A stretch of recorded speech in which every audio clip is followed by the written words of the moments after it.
In Venezuela, more than 1,100 voting centers have been set up throughout the country for Sunday's electoral drill. The Palestinian authorities, alongside the international community, condemn Israel's expansionist policies and its recent decision to recognize 5 new settlements in the occupied West Bank. And in China, heavy rainfall and subsequent flooding in Guizhou province submerged homes underwater, trapped residents, and blocked roads and highways.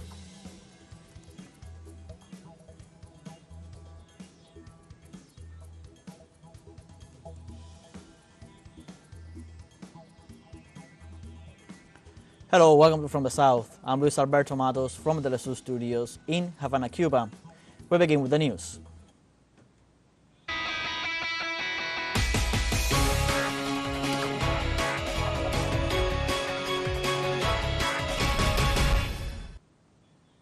On Sunday, more than 1,100 voting centers opened in Venezuela for the electoral simulation that will take place.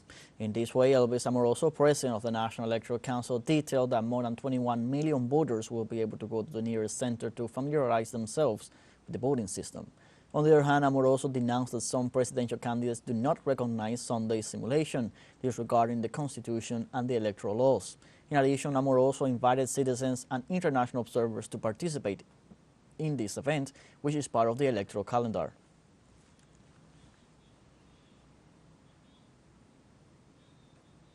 Let's now go live with our correspondent Gladys Quesada for more information about the electoral drill from the main headquarters of the Bolivarian University of Venezuela in Caracas. Hello, Gladys. Hello, Luis.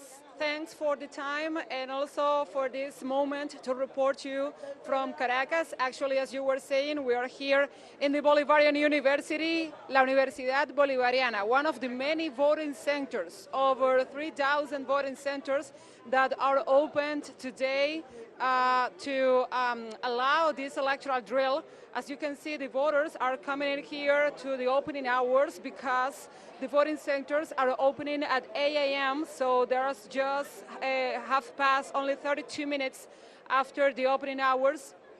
And as you can see, there is a big affluence, a large turnout of voters here in this voting center. Here the people are coming, the voters, the citizens, and they are accomplishing the electoral protocols because first they have to show their documents of identification, and afterwards they have to, of course, to do all the process of voting in the ballot box, because you know the voting is secret, so they have to go to that area that you are seeing, and afterwards they have to check back again their identity in order to have the evidence of the voting and to also compare and do crossing information regarding how many voters have come in here. In this center, it is expected over 3,000 voters, 1,500 per voting table or voting ballot box. So every time the voters come in here, the authorities have implemented all the resources and they are checking the effectiveness of this process today, because this is one of the methods for voting, and it also is part of the protocol observed ahead of the July 28th presidential elections. As you can see, every one of the voters have come in here showcasing and showing to the authorities their identity cards, and also they have to give their fingerprint as other evidence of their voting and the validity of their identification. Also, as you know, today is one of the many days accomplishing the protocol, because the registration phase of the candidates have passed last March. Also on April, where the registration process. Afterwards, all the candidates presented their program of government, and the campaigning time, the proselytizing time starts on July the 4th. But today, 28 days ahead of the presidential elections, is conducted or are conducted these electoral drills all over the country. We are in Caracas, but other voting centers and other states also are observing this part of the protocol. And as you know, this will allow all the authorities to perfect the system, to perfect also the materials, and to oversee if all the protocols are observed and are accomplished in this voting process. All of this will allow transparency and will allow a better performance on July 28th with the presidential polls. Also, as you know, there are international observers coming to accompany the process. These electoral international institutes and other authorities are coming in here to assess what Venezuela is doing ahead of these presidential elections. We recall the information. There are 10 candidates, 9 of them of the opposition, and one of them, Nicolás Maduro Moros, is the presidential candidate for the Socialist United Party of Venezuela, which is the core political force here in the country, and also is the core political force in the great coalition of the Great Patriotic Pole. All of this information, all of our audience can find it in our website and also in other platforms that we, as teleSUR, have habilitated and have put on for them to get all of this data. And as you can see, this is one of those days that Venezuela is going to the polls again. This is the 29th election in over 25 years of revolution, and this is something that is not new for Venezuelan authorities, and it's not new for the Venezuelan voters. So this is it. This is the start of the voting day here in Venezuela. As you can see, I reiterate the information. We are at the university, the Bolivarian University, La Universidad Bolivariana, in the Chaguaramos locality here in Caracas. We will go to be here. We will be here giving you all the information. And this is it for now, so back to you. For this updated information, we're going to continue giving follow-up to this important day, this electoral drill that is being held in Venezuela today. But for now, we're going to continue with our news, and especially on this occasion, on the electoral drill, let's see some details of what it is about in the following brief. The National Electoral Council set up 1,174 polling centers to verify the operation of the computerized voting system. The 23 states of the country will participate in the event. In the Capital District only, there will be 94 polling centers and 228 polling stations. Unlike on the election day, in this exercise, residents will be able to go to any polling station to familiarize themselves with the voting system. The drill invites more than 21 million of Venezuelans to learn about the process for exercising their right to vote on July 28th.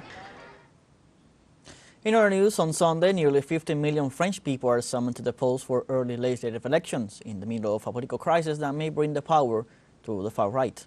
This way, the polling stations open at 8 o'clock in the morning local time after French citizens living abroad and in overseas territories started voting the day before.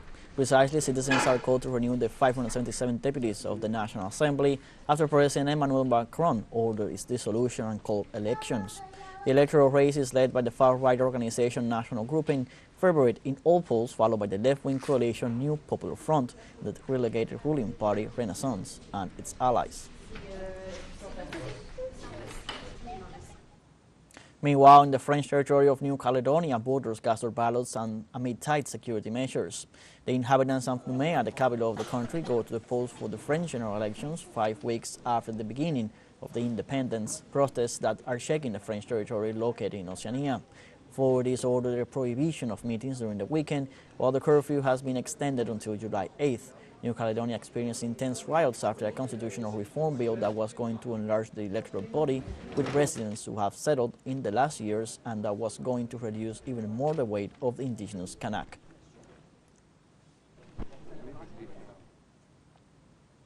And in Mongolia, over 2 million voters took part on the parliamentary elections. The ruling party won, while the opposition had a strong performance. The ruling Mongolian People's Party won 68 seats out of a total of 126, securing a majority. The main opposition party, the Democratic Party, obtained more seats than in the previous elections. When polls closed, the Electoral Commission announced a turnout of 69.3%, anticipating that it would reach 70% when the votes cast at the last minute and those of Mongolians living abroad were added.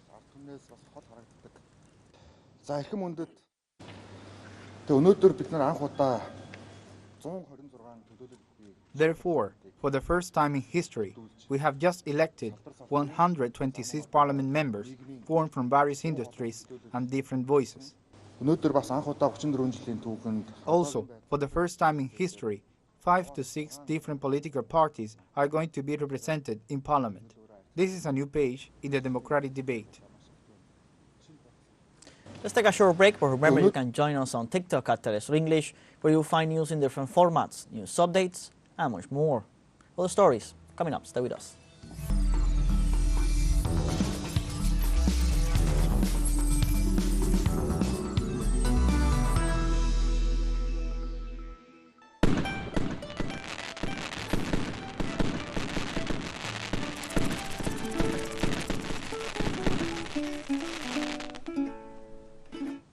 Welcome back. A bridge of communication has been built through music between China and Venezuela. Our allied media CGTN prepared the following material on the occasion of 50 years of relations between the two countries.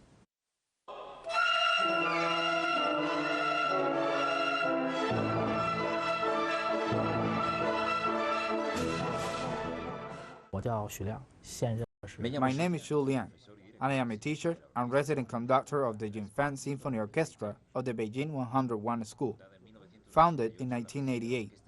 The mission of the Jinfan Symphony Orchestra is to provide students with professional training. The orchestra is not just an amateur club for children, but represents the highest level of student orchestra in Beijing. It promotes aesthetic education in primary and secondary schools throughout the city. The role of music is to help people perfect or refine their soul. This is my perception.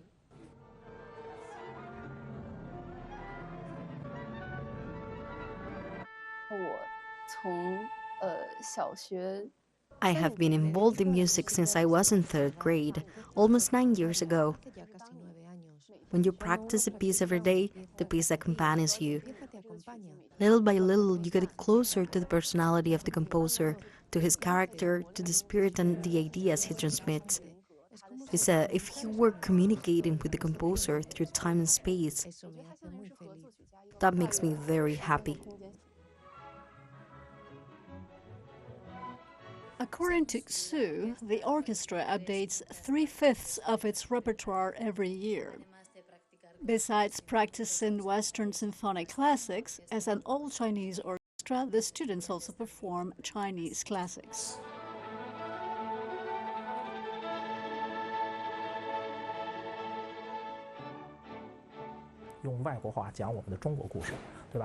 We tell Chinese stories with Western instruments, so we also rehearse classics with revolutionary themes. For example, Great Detachment of Women, the Piano Concerto, The Yellow River, or Ode to the Red Flag. Our repertoire is a combination of Western and Chinese music. In May of this year, we are holding a concert in which we will perform mainly Chinese pieces. After talking to the Venezuelan musicians last year, we felt that their encore was very good. An American piece of music called Mambo, very fun and classical. We are going to play this piece as an encore. This is the consensus that came out of our exchange. International musical exchanges can often inspire new ideas. November last year, Venezuela's Simón Bolívar Symphony Orchestra went to the 101th school in Beijing to perform the first movement of Brahms' No. 4 Symphony in E minor with the Jinfan Symphony Orchestra. The director of the Venezuelan oboe talked to me. I played him a piece I was practicing, and he gave me some instructions. Thanks to these exchanges, we have become closer friends.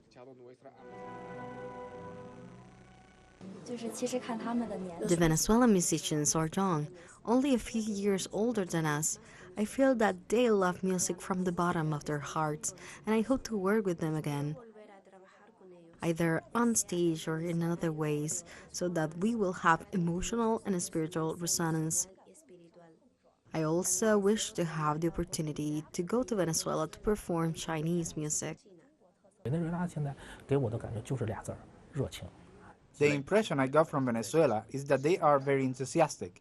Their conductor seems to be young, in his 30s, but when he conducts, he is very passionate and can drive the whole orchestra. It is something very valuable for our students to learn from him. Music is a bridge between two countries. We can communicate through musical understanding. The most famous conductor in Venezuela is Gustavo Dudamel, who was the music director of the Simón Bolívar Symphony Orchestra, and he is one of the best conductors in the world. If our kids have the opportunity to communicate with masters of that level, it would be very beneficial for them. I welcome more Venezuelan artists to come to China for the changes, and I would be very happy if they would also come to the 101 school as guests. In Bolivia, the anti-corruption courtroom ordered preventive detention for 3 former chiefs of the armed forces accused of participating in the attempted coup d'etat of last Wednesday, June 26. The Court of Anti-Corruption and Violence Against Women of Bolivia was in charge of the procedural act in which the former military members were judged for the crimes of terrorism and armed uprising. The indicted are the former commander of the Army, Juan José Zúñiga, and the former commanders of the Navy and Mechanized Division of Yacha, Juan Arnes and Edisol Iraola. The preventive detention will be implemented for 6 months in the maximum security prison of Chonchocoro in La Paz. And during an interview with a U.S. media outlet, Bolivian President Luis Arce denounced that the military coup plotters intended to place one of the former commanders as president of the republic. The intention was to take over the government, to be president, if you will. This contradicts the statement, which I believe is skillfully used to give an argument to the opposition, and that they will precisely try to put that issue in the minds of Bolivians. In Mexico, President-elect Claudia Sheinbaum spoke out in defense of the Mayan train project and qualified it as unique in the world and of great importance for the country. In an event led by President Andrés Manuel López Obrador, Sheinbaum highlighted that the Mayan train is a symbol of Mexico's deep history and vindicates the indigenous peoples of the present. She also defended the fact that the development of this project provides labor benefits to Mexican workers who are participating in its construction. Furthermore, Sheinbaum added that while in the past the train service was privatized, in the fourth transformation the role of the Mexican state was recovered.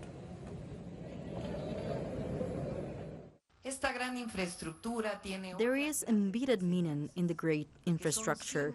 It is a symbol of transformation, turning the page on the unsustainable neoliberal model that caused so much damage to the nation and so much suffering to our people. While in the past the railroads were privatized, which meant the end of the passenger train. With this present transformation, the role of the state is reinstated. We have a fun short break coming up, but before we invite you to join our WhatsApp community for our English-speaking audience. You can scan the QR code on screen to join directly and share the link to reach more people. Constant news coverage of Latin America and the Caribbean as well as the rest of the world. Fun short break, don't go away.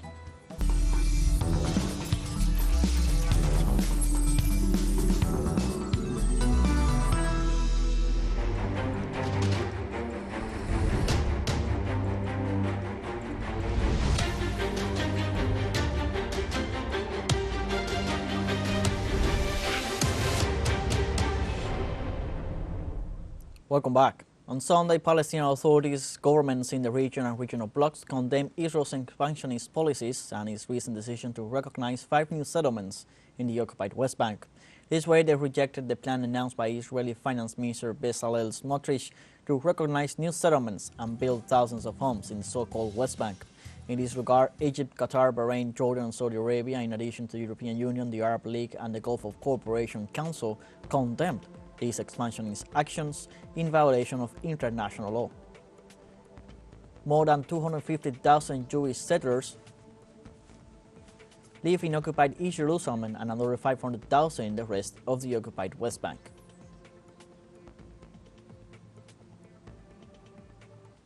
Israel has intensified its bombardment of Palestinian civilians. Latest attacks left several people killed in Gaza City as the humanitarian crisis deepens.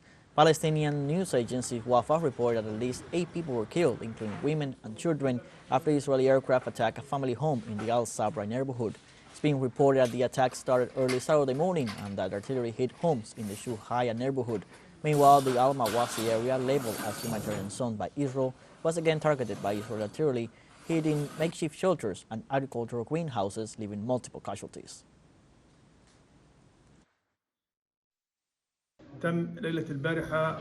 Last night, a house next to the medical center was bombed, causing serious damage to this center. The pharmacy, ophthalmology department, and emergency room were completely destroyed.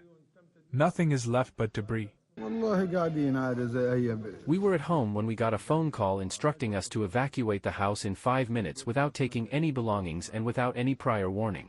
I tried to keep him on the phone as long as possible so I can get everyone out of here. We had 40 displaced here from Rafah. My relatives are all here.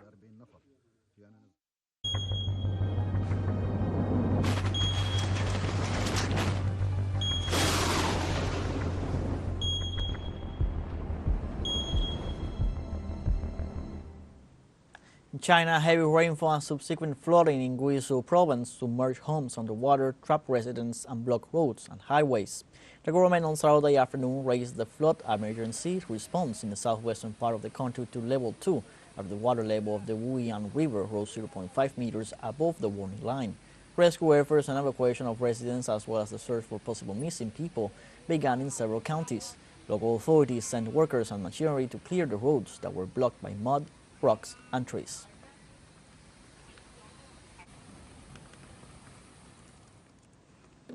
And in Hungary, in downtown Budapest, devotees of the Hare Krishna Hindu movement celebrate the Chariot Festival, their largest annual celebration.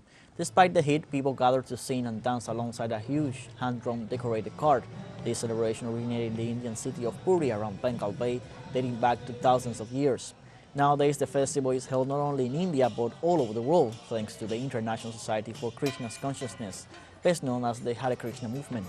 During the celebration, devotees carried a special representation of the Krishna deity known as Jagannath, or the Lord of the Universe.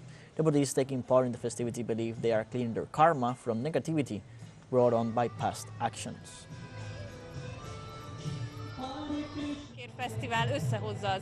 This Chariot Festival brings people together. The music, also the dance, and the cheerful celebration hand in hand. It can bring people closer. I think that in today's world, it is a shortcoming that we tend to keep our distance. We don't know each other, and we have become strangers. We have come to the end of this news brief. You can find these and many other stories on our website at telesurenglish.net. Also join us on social media, Facebook, X, Instagram, Telegram, and TikTok. For Telesur English, I'm Luis Alberto Matos. Thank you for watching.